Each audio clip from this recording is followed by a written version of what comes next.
start to hear about AI? Like after COVID. After COVID. What exactly Yeah. did you hear about it? I heard a few things there like I follow like some pages on Instagram and like they'll have like they'll just kind of keep you up to date with the scientists, what they're doing and experiments are.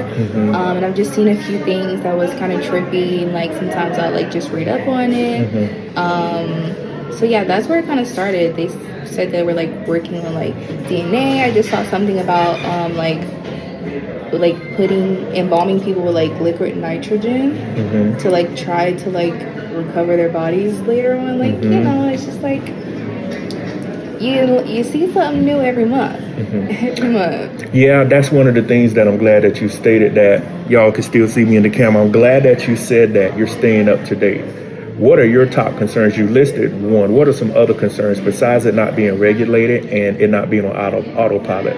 What are some of your other concerns about AI and the world that we are living in with it if we don't, do something about it? Well, since you brought up the topic to me today, like I've thought about it, but it kind of like I kind of forgot about it. But like since you're bringing it up again and like all the new technology coming out, because I feel like since 2024, the year started, there's been like a few innovative technologies that came out, and I think it's something to look into so I can stay ahead of the curve, basically. Like, because like I mentioned with the restaurants, I work in a restaurant, so it's like I know it's my job, so I need to figure out like what is going on in that world and how can I learn more, but also keep my income the same or if not grow it. We don't need to go less. We don't need that at all. So, yeah, since you brought up income, we are in the great city of Houston. It's already expensive to live. So that's why I was bringing up about artificial intelligence and job losses. So let's just hypothetically say, if you heard that you were going to lose your job to AI, what would you do? How would you process it? Let's just say, hey, the company came to me and said, well, we're going to replace you. What would be your steps? How would you process that? And what will be the action steps that you would take to make sure that this never happens to you again? So, a few things.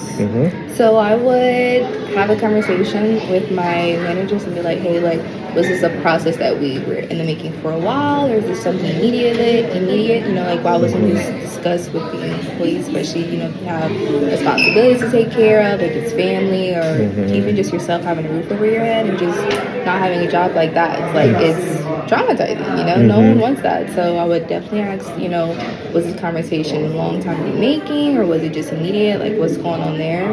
Second, I would definitely go around people that are in the tech field and just trying to like stimulate their brain, just, hey, like, this happened to me. What do you think is going on? Do you think it's going to continue to like happen to other jobs? How are we going to beat this? How am I going to, work with technology, so I can still figure out my way of life without that, disrupting anything. Now, to piggyback off that, I'll let you. I was going to finish asking you the question after you drank your water. Do you know of anyone that has been affected by artificial intelligence automation? At the moment, I have not. No, not yet. Okay. So, to piggyback off. Yourself, do you know anyone? I don't know of anyone that's been affected by it, but one of the things is people are going to be affected by it. Now, I'm a professor on the side. I have my full-time gig, and I go around talking about artificial intelligence and also y'all creating social media content for it. The thing is, I'm trying to prepare people. So that's why I'm going around bringing awareness to let people know that if you get ahead of this, you give yourself a fighting chance. But if you don't get ahead of this, being employable is going to be very difficult in the future because a lot of occupations are going to be automated. You brought up restaurants. Many of the restaurants have kiosks. The restaurant in this hotel doesn't have one yet. But, you go to Home Depot, you go to other places, they're starting to have more kiosks. They're starting to have more self-checkout aisles. And there are even videos online about these robotic waiters and waitresses that are actually bringing people food. The reason why, they're implementing those are for cost savings, the lack of people that want to work. We do have people working, but consistently having people come to work is a big problem in the culture around the whole world. It's not just the United States. And when companies can feel they can automate or make things easier to save them money, that's what they will do. So my overall perspective is this is the future. No other time in history has a robot or a process made the playing field level for everybody. Now, what I want the viewers to understand is, if y'all still see me and hear me, what I want the viewers to understand is, regardless of race or gender, everyone will be affected by automation and AI, both of them, because people just hear artificial intelligence. People never hear about automation, deep learning, machine learning, neural networks. There's so many other facets to it. So that's why I'm out here doing what I do to bring awareness, so people can help change their life, get ahead of the curve, will save you right now. And last thought, since we did this interview and I talked to you more about AI and automation, what are some things you will take away from it, you know?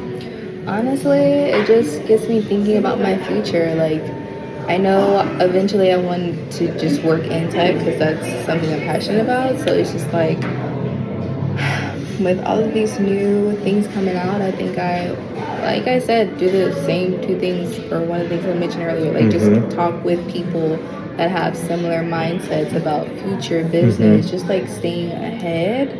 Because, I feel like life is about chess, it's not checkers. You always need to know your next move. So just getting around people to like kind of start talking, get some ideas flowing, figure out, what are some options? How can we profit off of this? How can we be safe with all of this? Protect our family, continue to create generational wealth. And also just kind of do my research on the side, because you can only talk about it for so long until you know about it yourself. That is true. I'm glad that she's taking these points away from it. Anything else you want to share with the listeners and viewers of this video? I think you guys should make sure you guys follow, like, and just kind of stay ahead, because you can watch social media, we can watch all the funny stuff, but like, this is real life. Like, we have to take care of ourselves. We have responsibilities. Life is not going to stop for anyone. So if you're not paying attention to what's going on in current events, you're going to miss out. So I would definitely follow him. All right. Well, I appreciate you interviewing with me, y'all. And this is Dr. Dix. Like, share, and subscribe to the channel. And I'll see y'all on the next one. Peace. Oh, lastly, do you have any social media handles you want people to follow you on, etc., before we end? I do. My Instagram is Shakira. If you guys like mindset, I do post like manifesting, just like being productive on my TikTok. TikTok is also my name, Shakira. You want to spell that out for the people? It is CHAKERRAA. All right. So you're on Instagram, TikTok, anywhere else, or just Instagram? Just those two. Okay. I'm silly right now. So it's the same name on both? It's Shakira with 2 A's on Instagram. It's Shakira 1 A on TikTok. Well, if you type in my name, you should see it. Well, when I post a video, I will make sure that I put your handle in there and also tag you in it. So again, I want to thank you for the video. Y'all, this is Dr. Dix. I'll see y'all on the next one. Peace.